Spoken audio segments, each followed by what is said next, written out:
So you always see me haul some stuff. I mean, I go shopping quite a bit. There's no secret about that. But what do I do with all the stuff? You're probably wondering. Today I'm going to show you what you can do and give you some ideas and inspirations from some items that you can buy right now at the Target dollar section. Hey you guys, it's Christina from the Purple Alphabet, and no secret, I like to shop. It's pretty obvious. I do Dollar Tree hauls here on my channel about once a month, and then sometimes I mix in Target and some other stores depending on what they have and if it is learning based and educational and affordable. Those are kind of my criteria. But then what do I do with all this stuff? So the first place you probably should check is my Instagram, because in my stories feed and also in my regular feed, I often post some ideas on using some of these items. I also put lots of these things in my restaurant kits. I just did a video about that the other day, so you can check that out too. But I wanted to do one encompassing video on all the things that you can do with some of the items that are currently available at Target.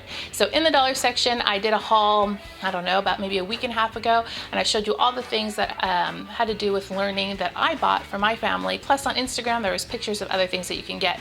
And now I want to show you and inspire you with some ideas to use those items. Now you don't need to have those items in particular. A lot of these activities you can do with probably things you might have around your house, but if you wish to buy them, you can go check them out in the stores and see if you can find them. And then I want to know if you've done anything differently. I want to hear your ideas and inspirations to playing with these items too. So make sure, leave me a note, because I always love reading those comments. You guys have really good ideas and I love hearing them. So let me give you some ideas and inspirations for some of the items that I bought. So with everything I'm going to show you today, you don't necessarily need the Target items, but I thought it'd be fun to show you some different ways that you could use all the Target items. Some of these things you can make on your own, or you can do some variation or adaptation. So just keep that in mind. You don't need to go out and buy things if you don't have them already. But I was just hoping to give you some inspiration. So we're going to start off with this feelings spinner. This was $1. It's made out of felt, and it's got all the different feelings all around the spinner. And the first obvious thing for this is to just mimic whatever feeling is under the spinner arrow here. So just on your own face, mimic joyful and angry and worried and happy and surprised. If you're just starting off with feelings, these are all things that you can talk about what they are. You can also use this on a daily basis. So what are you feeling this morning? Or maybe you're having just kind of one of those days with your kids, and these can really help illustrate by looking at the picture what your child might be feeling and starting to label those feelings, which is very difficult at a toddler preschool age. My next suggestion would be to take a magazine or even a book. I have The Kissing Hand here, which is a very popular back to school book. If you have never read this, it's super adorable. And finding these emotions in the book as you read, or looking for them in a magazine, definitely needs to be a book that has a little bit more emotion in it. So for instance, on this page it talks about Chester the raccoon not wanting to go to the school, and he sat at the edge of the forest and cried, which is one of the lines here. What does that mean that Chester raccoon's feeling? And then you and your child can talk about that, and then move the slider over to sad for crying. And you can go through the whole book that way and hopefully catch some different emotions. So if I skip all the way over to the end here we go. At the end it says Chester turned and danced away. So now Chester he can be joyful. So it's a very fun interactive thing to do with books, and then talking about feelings and matching them up here on your spinner. If you're using a magazine, you can actually cut out the pictures to match each emotion as you're looking through the magazine. I'd highly recommend using like a parenting magazine. Those seem to have a lot more pictures in them. Next, I have these flashcards I reviewed a long time ago. They are from the company called So Awesome, and they're a set of emotion wallet cards. I can find this, and if it's still available, I'll put this link down below, because it's a really great set to have. The pictures are just awesome, and there's a whole variety of different faces on here, and so this just becomes kind of a face match. These are so cute. And what your child thinks that child is feeling and what kind of emotion that child is having in the picture. So here's one right here, which would be happy. So because he's smiling, and then you would just slide it over to this one might be, I don't know, bored. I'm making this up now, but you guys get the idea. And then I have a little dry erase board here, matching the emotions with your own picture. So you would just draw a face. Mine's gonna have some hair, because you know, you need some hair. And then you as the parent or the child would spin this around to whatever emotion you'd like. I'm gonna pick surprised here, and then you would just draw your version of a surprised face. and then you would just erase and keep on repeating. Or you can do this in a way where you draw the picture and then have your child find it on the spinner. Super important to talk about emotions, particularly at this age, so that your child will have a way to label what they are feeling and to better communicate that with you. Going along with our felt theme, I have the felt piggy bank set. This was also $1. Looks like it comes with one main felt piece here that has the pig on it with all these spots for different money denominations. And then you have a set of coins that are also felt. Okay, so the first one's very obvious. You just have a money match kind of thing going on where you match up the coins to the correct amount. The only thing that I don't like about this set is that these don't really mimic real coins other than the color, but I think for pretend play and for our purposes that it totally works.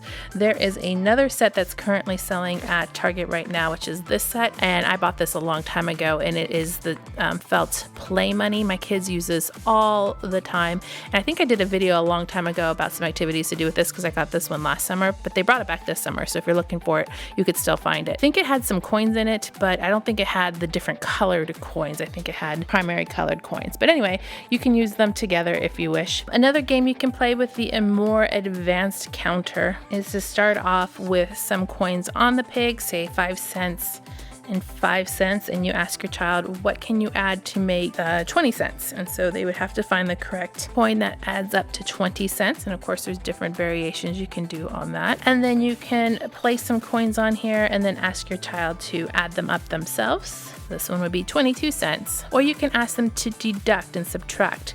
What can you take away to make 5 cents? And then they would have to remove those from the piggy bank. If you haven't explored with calculators yet, I highly recommend it. I'm using my phone here, but you can also get a calculator for $1 at the dollar store and let them play with it. They love that, particularly preschoolers and kindergartners. I don't know what it is, but you can go ahead and add on some coins here, or they can add on some coins if they wish, and then they can learn how to enter them into the calculator themselves to find out how much they cost. So it's just a little bit of tactile fun, although of course you do want them to know how to count without a calculator, but adding the calculator just makes it a little bit more fun. And then lastly is sorting by category. So all of the 25s with the 25s, all the 5s together, all the 1 cents, and all the 10 cents for a sorting game. And of course, using this for play money to buy things around the house is a lot of fun. You can even throw in the dollar bills to make it more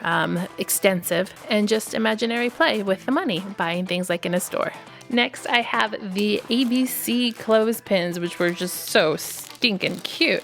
This whole entire ABC set was $3. I can get it open.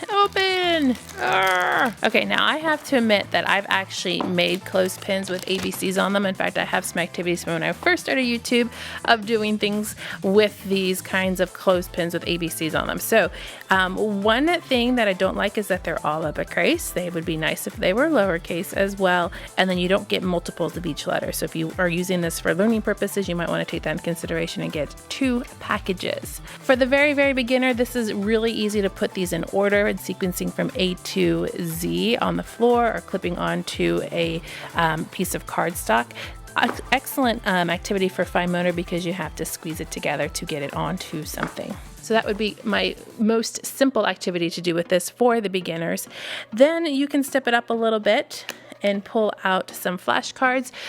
For the beginners, use just 1 letter ABC flashcards. For your little bit more advanced child, you can use word flashcards, sight words that they might be working on, for instance, and then it becomes a letter match. And since these are lowercase, your child will definitely have to know the difference, but they would just clip them right onto the card to spell the word, and they match like that. Very, very simple. And then if you wanted to do some phonics work with these, I have these animal flashcards that came from the Target dollar spot, I think last year. They might have them again this year. These have the words on them already. If you can find them without the words, just pictures, that would be ideal. But basically you're looking for the beginning sounds. So this is a pig, p is a P sound. So we need to clip on the letter P. for pig. And like I said, ideally you wouldn't have the words written on the cards, but just for sake of example, these are the flashcards that I picked out for you.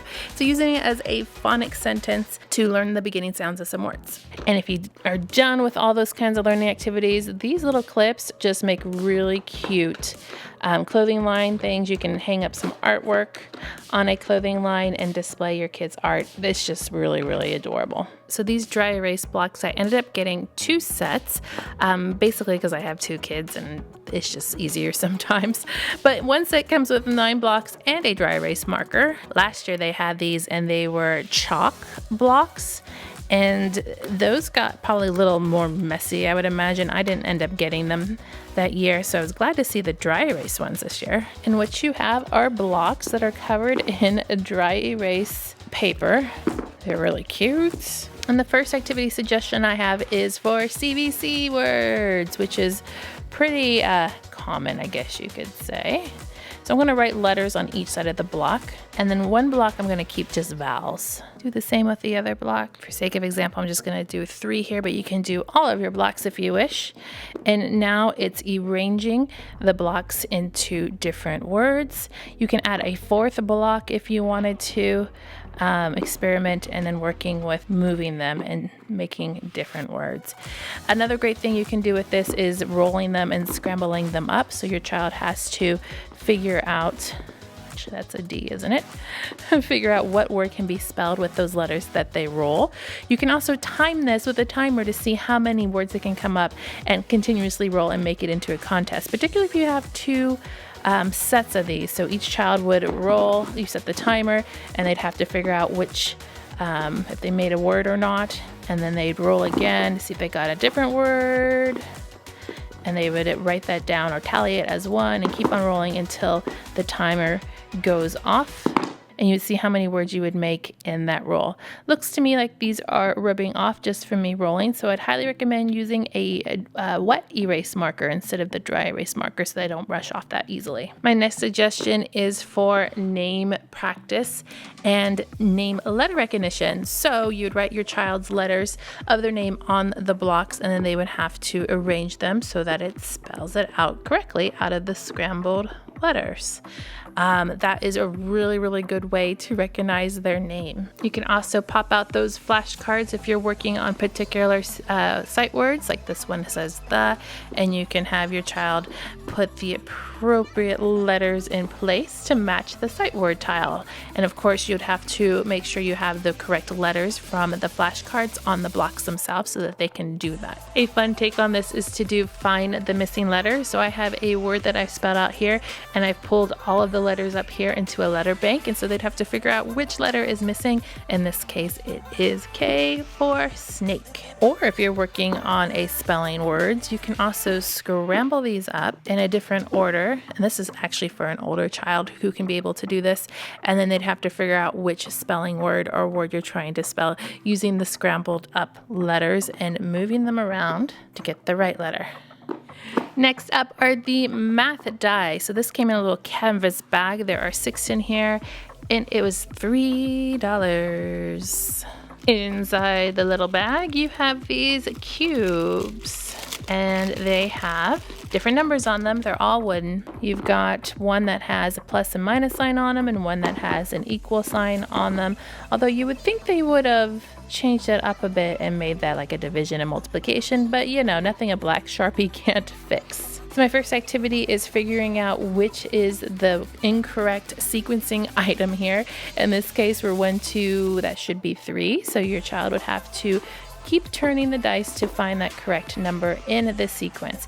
And you can do that all kinds of different ways. You can set it up for them like I just did, like that, and have them try to find the next number in the sequence, or you can just go ahead and roll them, and then whatever lands comes up, placing them in the correct sequence from what they roll. In this case I have a 3, a double, so I could just roll again. So that would be in order, and of course you have one missing, so you can move that over. You can ask them what goes there. I think the very obvious thing here is solving math problems. Probably the easiest way to use these blocks in a very tactile way.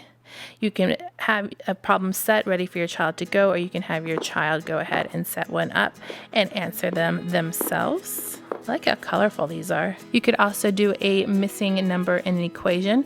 So 2 plus what equals 5, and then they would have to find the correct number on the math cube to solve that problem. I think what would be fun is to roll and add. So you roll 2 of them and you would put them together in the math equation, because you will have rolled a problem and you can solve for the answer. If you have a beginner on your hands, you can take some kind of manipulative. In this case, I'm taking the rainbow erasers that I bought from Target and using these as my manipulatives, but you can use anything you have around the house as counters. You probably already have some, and it's just a great way to hands-on do some counting. This is for probably the lower age range, and you could set up one block and have them count out that many. 1, 2. It's probably even more fun if they roll them themselves. 7. And you can do some great counting this way, which is a little bit more fun when you roll the dice and have all the fun colors and manipulatives. All right, so I've got all of these wooden toy sets, and they were all canvas bags. I have, let's see, there's a bus driver set. This one is a vet set, policeman, and fire set. Okay, so here are all 4 sets. So this is 4 different sets, but you don't need to have 4 if you don't want to, or you don't even need to use these. You probably have something very similar around the house. But here's some ideas that you can do with these. Of course, you have your obvious, which is pretend play, moving the trucks around, playing city with all the different types of characters you have here. That's very, very predictable. If you want to extend that a little bit further, you can use these for storytelling starters, which is a really, really fun thing if you haven't done that before. And what you would do, I'm just going to move these aside here, is you would start off with one of these blocks. I'm throwing all over the place here. Maybe this girl, for instance, and your child will start talking and telling a story about this girl. Then maybe you can add in another cast of characters. Maybe here's the dog, and then your story starts developing about the girl and her dog. And then maybe you add in the school bus into the story, and the story becomes that the girl and the dog are now going off to school on the school bus, but maybe the dog had to stay home but followed anyway. But basically what I'm trying to tell you here is that you can use these as story starters and prompting to get your child's mind working and incorporating all of the different elements into your story. It's an extension of imaginary play that can be a lot of fun, and this is probably one of the things that I love doing, is listening to my children come up with these stories that are just incredible. So make sure to record them because they're going to be really, really fun. The next activity is sorting. So you can sort these in several different ways if you do have all of the sets. So for instance, you can do all of the vehicles in one category, all of the people in another category, all of the animals in another, and do some sorting that way. You can also sort by how they were when you bought them. So you can do all of the things that go in the police set here, and so on and so forth. And then another good exercise to do with these as you're playing is learning about positional phrases. So here is a school bus. We're going to say, can you place the police officer on top of the school bus? Can you place the girl to the left of the school bus? Can you place the dog in front of the school bus? And so you're just basically showing them different positional phrases and learning what each one of them means. So some ideas would be behind, in front of, to the left of, under, over, on, next to. So explore all of those and use these as tools to visually demonstrate what those words mean. Similar to those wooden block sets, you could use the felt kits. I have the transportation felt kits, which is for about $3, which is an excellent deal because I'm telling you right now, felt kits at like a boutique store are outrageous. So you can just use these on the floor, on the carpet, on a table, or you can make a felt board because felt sticks on felt, and you can get felt fairly inexpensive and just cover it up with a board, or cover the board up with the felt to make that. I'm just going to use my little surface here. And of course, imaginative play is a great way to start out with these sets. So just let your child pretend and have fun with them. But if you want to do some extensions and take them one step further, you can do the same thing that you did with the wooden blocks, and you can do positional phrases. So I'm just going to move one kit off to the side here. This is one of the best parts of my channel, is being able to play. Okay, so I got a little road going on and I have some cars, and the same thing. Can you place the fire truck next to the taxi, in front of the taxi, behind the taxi, and you can do all kinds of different positional phrases with that. Got my railroad tracks out now, switching it up a little bit. So these are also good for doing some kind of sequential positioning work. So for instance, the blue train car was first. Ooh, these have Velcro on them, so you can put them together. I did not know that. That's really cute, you guys. So there's Velcro right here on the end, so you can place them together. That's smart thinking. All right, so where is my engine car? Found it. Okay, so the engine comes first. The blue car comes second. The red car comes third. You can also experiment with shapes. What shape is this? That's a rectangle. We have a triangle and a square. So recognizing shapes, and then also recognizing common signs. So this is a stoplight. This says yield, do not enter, and stop. What do those things mean? If you want to be really ambitious and get both sets, you can also mix these sets with those wooden toys and using these signs on the road and using these roads in combination, and you can have some really fun play activities with these kits. Got an accident. I hope you've been inspired to use your Target dollar spot items in maybe some ways that were maybe not as obvious as you originally thought. And if you have any other ideas on how you're using your items that I've shown, remember to leave me a comment down below. I also wanted to mention our giveaway winner. If you see your name here on the screen, you have won. Congratulations. Make sure to check your email because you have 72 hours to respond to it to claim your prize. And if you didn't win today, not to worry. I'm always having giveaways on my channel. Just stay tuned for more. Make sure to click subscribe to see more videos like this. And as always, give me a thumbs up to show your love.